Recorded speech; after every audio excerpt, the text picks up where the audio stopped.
വെച്ച് നമസ്കാരം സാധ്യമല്ല. ഇനി ഞാൻ വിചാരിച്ചിടത്ത് ഭക്ഷണം സാധ്യമല്ല. ഒരു പക്ഷേ ഞാൻ അവിടെ എത്തിയാൽ എൻ്റെ യാത്രയുടെ ഉദ്ദേശ്യവും സാധിച്ചു കൊള്ളണമെന്നില്ല. സഹോദരങ്ങളെ, സാധാരണഗതിയിൽ നാം നമ്മുടെ എല്ലാ കാര്യങ്ങൾക്കും ഒരു പ്ലാനുണ്ട്, ഒരു കണക്ക് കൂട്ടലുകളുണ്ട്. ഈ കണക്ക് കൂട്ടലുകൾ എവിടെയെങ്കിലും അപ്രതീക്ഷിതമായി തടസ്സപ്പെടുമ്പോൾ ചെറിയ മനോവേദന നമുക്കുണ്ടാകും. ആ പ്രതിസന്ധികളും പ്രശ്നങ്ങളും രണ്ടു രംഗത്തുമുണ്ട്. നമ്മുടെ മതപരമായ രംഗത്തുമുണ്ട്, ഭൗതികമായ രംഗത്തുമുണ്ട്. ഏതാനും ചില സുഹൃത്തുക്കളോട് ഇന്നിവിടെ വന്നതിന് ശേഷം ഞാൻ സംസാരിച്ചു, പല സുഹൃത്തുക്കളും സംസാരിച്ചിട്ടുണ്ട്.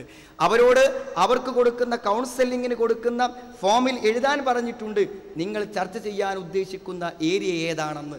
ഏറ്റവും ചുരുങ്ങിയ വാക്കിൽ, ഞങ്ങളൊക്കെ സാധാരണ കോളേജിൽ ലീവ് കൊടുക്കുമ്പോൾ ഏറ്റവും ചുരുങ്ങി പറയാനുള്ള കാരണം പേഴ്സണൽ.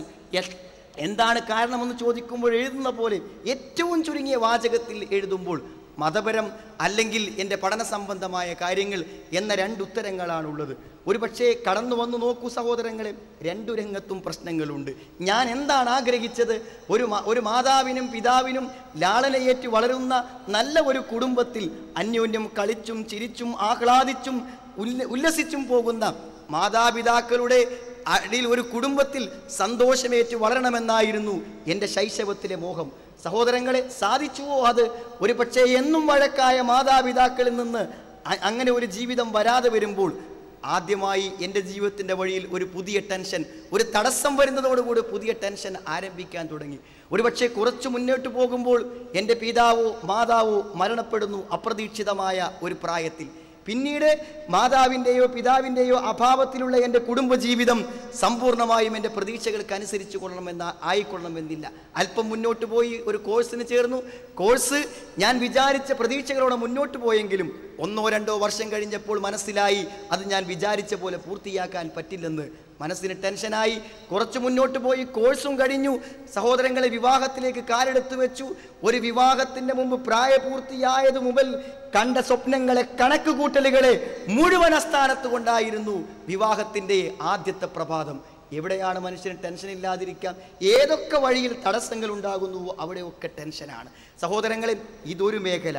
രണ്ടാമത്തത് ഞാൻ പറയേണ്ടതില്ല, നിങ്ങൾക്കേവർക്കും അറിയാം, എല്ലാവർക്കും അറിയാം അത് ചെയ്യാൻ പാടില്ല, തെറ്റാണ് എന്ന് നമുക്കെല്ലാവർക്കും അറിയാം. അത്ര കൃത്യമായി നമുക്ക് ബോധമുള്ള കാര്യങ്ങൾ മതപരമായ രംഗത്ത് നമ്മൾ തെറ്റി പ്രവർത്തിക്കുമ്പോൾ നമ്മുടെ മതപരമായ ജീവിതത്തിൻ്റെ കണക്ക് കൂട്ടലുകൾ തെറ്റുന്നു. അപ്പോൾ ടെൻഷനായി, നിസ്കാരം നേരെ കൊണ്ടെടുക്കാൻ പറ്റുന്നില്ല. നേരത്തെ എൻ്റെ സുഹൃത്ത് പറഞ്ഞ പോലെ ലൈംഗിക സദാചാര രംഗത്തിൽ എൻ്റെ മാന്യതക്കും നിലവാരത്തിനും നിലക്കാത്ത പ്രവർത്തനങ്ങൾ വന്നുകൊണ്ടിരിക്കുന്നു.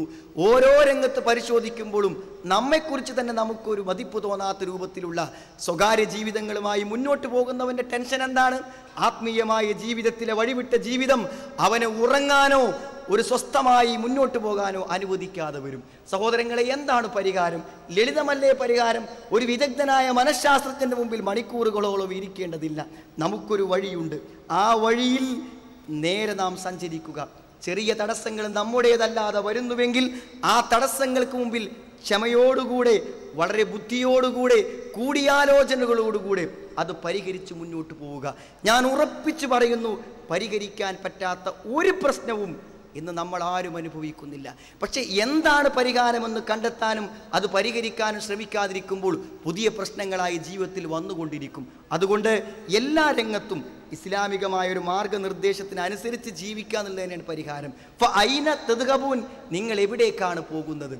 ഇൻ ഹുവ ഇല്ലാ ദിക്റുൻ ലിൽ ആലമീൻ, ലോകത്തുള്ള മുഴുവൻ ആളുകൾക്കുമുള്ള ഉത്ബോധനമായി ഇതാ വിശുദ്ധ ഖുർആൻ മുമ്പിൽ.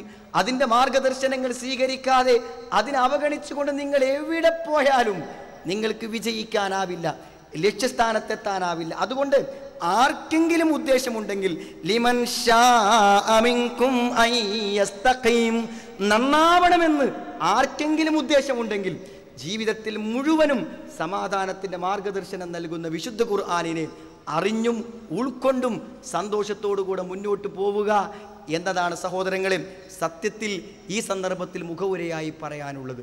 ചില കാര്യങ്ങൾ ഒരല്പം ഗൗരവത്തോടുകൂടെ നമ്മൾ പരിഗണിക്കണം. ഞാൻ ഒരൊറ്റ പ്രയാസമേ കാണുന്നുള്ളൂ, ഈ സദസ്സ് ഇവിടെ നടക്കുന്ന ചർച്ചകളെ ഉൾക്കൊള്ളുമെന്നും കുറ്റബോധത്തോടുകൂടെ കഴിഞ്ഞ കാലത്തെ തെറ്റുകളെ ഓർക്കുമെന്നും അതിൽ നിന്ന് പൂർണ്ണമായി വിരമിക്കുമെന്നും ഒരു തീരുമാനമെടുക്കാൻ മനസ്സുള്ളവരെ ഇവിടെയുള്ളൂ. എന്തുകൊണ്ട്? ഇവിടെ വരുന്നവർ ഇതിനോട് പ്രതിബദ്ധതയുള്ളവരെ വരൂ. ജീവിതത്തിലൊരു നന്മയുടെ മനസ്സില്ലാത്തവൻ സഹോദരങ്ങളെ എപ്പോഴെങ്കിലും ഒരു മാസത്തിൽ കിട്ടുന്ന ഒരു സെക്കൻഡ് സാറ്റർഡേയും സൺഡേയും 3 ദിവസം ഈ ചൂടത്ത് ഈ പന്തലിൽ വന്നിരിക്കുമോ? ഒരു നന്മയുടെ മനസ്സിൻ്റെ കാര്യത്തിൽ നമ്മളെല്ലാവർക്കും ആ മനസ്സുണ്ട്. ആ മനസ്സിനെ പ്രവർത്തിക്കുവാനും പ്രയോജനപ്പെടുത്തുവാനും തീരുമാനിച്ചാൽ നമുക്ക് സാധിക്കും. ഒരു ചെറിയ പ്രയാസം മാത്രം. എന്താണ്? ഒരു നിസ്സഹായതയെക്കുറിച്ചാണ്. ഇവിടെ കഴിയണില്ലല്ലോ, വിചാരിക്കാഞ്ഞിട്ടല്ല, എത്രയോ പ്രാവശ്യം തീരുമാനിച്ചതാണ്, കഴിയുന്നില്ലല്ലോ എന്നാണ്. സഹോദരങ്ങളെ, കഴിയുന്നില്ലല്ലോ എന്ന് വിചാരിക്കുന്നവർക്ക് നിങ്ങൾക്ക് എന്താണോ കഴിയാത്തത്, ഏതു രംഗത്താണ് പ്രതിസന്ധി, നിങ്ങൾക്ക് ചോദിക്കാനും പറയാനും അവസരമുണ്ട്.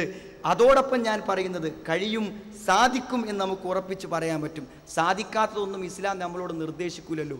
കഴിയുന്നതും സാധിക്കുന്നതും മാത്രമേ ഇസ്ലാം നമ്മളോട് പറയുള്ളൂ സഹോദരങ്ങളെ. പക്ഷേ ചെറിയൊരു ശ്രമം ആവശ്യമാണ്. ഞാനൊരു ഉദാഹരണം പറഞ്ഞോട്ടെ. അധിക സ്ഥലങ്ങളിൽ ഞാൻ പറഞ്ഞിട്ടില്ലാത്ത ഉദാഹരണമാണ്. ഒരു പക്ഷേ ഇവിടെ പറയാനിരിക്കുന്ന മുഴുവൻ കാര്യങ്ങൾക്കും അത് ഉപകാരപ്പെടുമെന്ന് ഞാൻ വിശ്വസിക്കുന്നു. ഞാൻ എൻ്റെ ഒരു സഹോദരൻ്റെ കൂടെ ഒരു യാത്ര ചെയ്യുകയാണ് ഇവിടെ അടുത്ത സ്ഥലത്തേക്ക്. ഇവിടെ പെരുമ്പാവൂർ ഇവിടെ ഒരു പരിപാടിക്ക് വേണ്ടി വരികയാണ്. അപ്പോൾ വരാനും തിരിച്ചു പോകാനുമുള്ള സൗകര്യത്തിന് എൻ്റെ ഒരു സഹോദരൻ്റെ വാഹനത്തിലാണ് ഞാൻ വന്നത്. ഞങ്ങൾ വേറൊരു സ്ഥലത്തുനിന്ന് പുറപ്പെട്ട് നേരം വൈകി വരികയാണ്.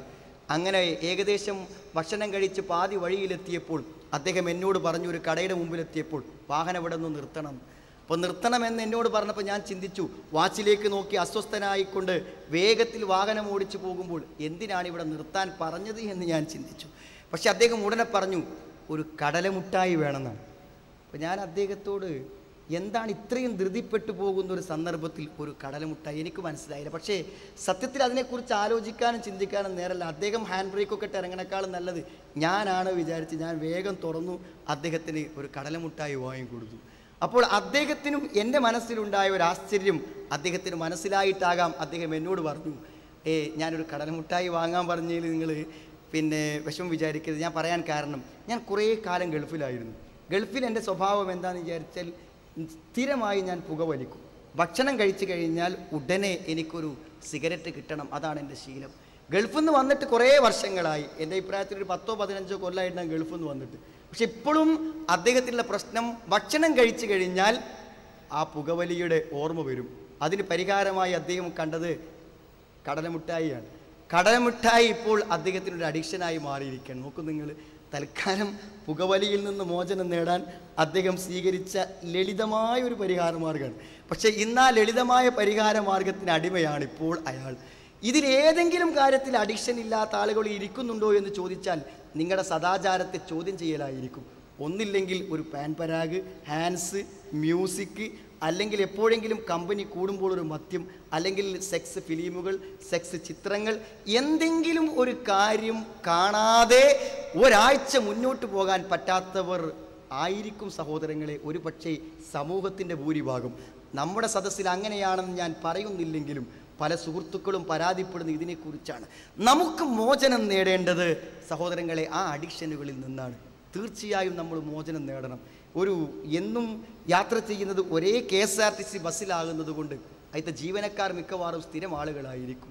ആ മുസ്ലിം അല്ലാത്ത ഒരു സുഹൃത്ത് എന്നോട് പറഞ്ഞു, ഇന്നലെ വീട്ടിലൊരു ബഹളം നടന്നു, ഞാനും ഭാര്യയും തമ്മിൽ ചെറിയ പ്രശ്നത്തിലാണ്, ഇന്ന് വീട്ടിൽ വൈകുന്നേരം പോകാനൊരു ചെറിയ വിഷമമുണ്ട്. അപ്പോൾ എന്താണെന്ന് ചോദിച്ചു.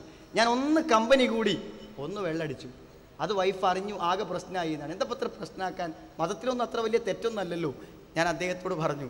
അപ്പോൾ അദ്ദേഹത്തിൻ്റെ പ്രതികരണം അറിയാൻ വേണ്ടി അപ്പോൾ അദ്ദേഹം എന്നോട് പറഞ്ഞു, പ്രശ്നം എന്താ വെച്ചാൽ അവൾ എന്നോട് പറയുന്നത് ഇത് കമ്പനി കൂടാനാകാം, ഒരിക്കലാകാം, പക്ഷേ നിങ്ങളൊരു മദ്യപാനി ആയി എന്ന് ഞാൻ വിശ്വസിച്ചിരിക്കുന്നു ഇപ്പോൾ എന്നാണ്. എനിക്ക് നിങ്ങളൊരു മുഴുകൂടി ഞാനായി പോലെ എനിക്ക് നിങ്ങളെ കാണാൻ പറ്റുള്ളൂ എന്നാണ്. അപ്പോൾ അദ്ദേഹം വീണ്ടും ചോദിച്ചു, ഇതൊക്കെ ഏത് സമയത്തും എനിക്ക് നിർത്താൻ പറ്റുന്നതാണ്. അപ്പോൾ അവൾ പ്രതികരിച്ചു, എത്ര ആളുണ്ടായിരുന്നു നിങ്ങളുടെ കൂടെ മദ്യപിക്കാൻ? അയാൾ പറഞ്ഞു 8 പേർ. എന്നാൽ ഇനി 8 പ്രാവശ്യമെങ്കിലും നിങ്ങൾ പോകേണ്ടി വരും, അത് കഴിഞ്ഞിട്ട് നിർത്താൻ പറ്റുള്ളൂ. എന്താ ഇന്ന് നിങ്ങൾ കുടിച്ചത് ഒരാളെ വകയാണ്, നാളെ വേറൊരാൾ വിളിക്കുമ്പോൾ നിങ്ങൾ പോകണം. ആ 8 ആൾക്കും 8 ചാൻസ് കിട്ടുന്നവരെയെങ്കിലും പോകാൻ നിങ്ങൾ നിർബന്ധനായിരിക്കുന്നതാണ്. എത്ര ബുദ്ധിമതിയാണ് ആ സ്ത്രീ എന്ന് ആലോചിച്ച് നോക്കൂ നിങ്ങൾ സഹോദരങ്ങളെ. ഒരു കമ്പനി കൂടൽ ഒന്നിൽ അവസാനിച്ച ചരിത്രമില്ല. ഒരു സമയത്തൊരു കാര്യം ചെയ്തത് അവിടെ അവസാനിക്കുന്നില്ല, അത് ശീലമായി വരും. ഈ ശീലങ്ങൾ നിലനിൽക്കുന്നതിൻ്റെ പിന്നിൽ നമ്മുടെ മാനസിക പ്രതിസന്ധികൾക്കും ചെറിയൊരു പങ്കുണ്ട്. ഞാൻ ഇന്ന് എന്നോട് സംസാരിച്ചൊരു സുഹൃത്തിനോട് ഞാൻ ചോദിച്ചു, ചില ദുശ്ശീലങ്ങളുണ്ട് എന്ന് അദ്ദേഹം പറഞ്ഞു. അപ്പോൾ ഞാൻ വെറുതെ ഇങ്ങനെ അറിയാൻ വേണ്ടി ചില സൂചനകൾ പറഞ്ഞു. അപ്പോൾ ഞാൻ പറഞ്ഞു, ക്യാമ്പസിലൊക്കെ ഉള്ള അന്യ പെൺകുട്ടികളുമായിട്ടൊരു ബന്ധം അങ്ങനെയല്ല.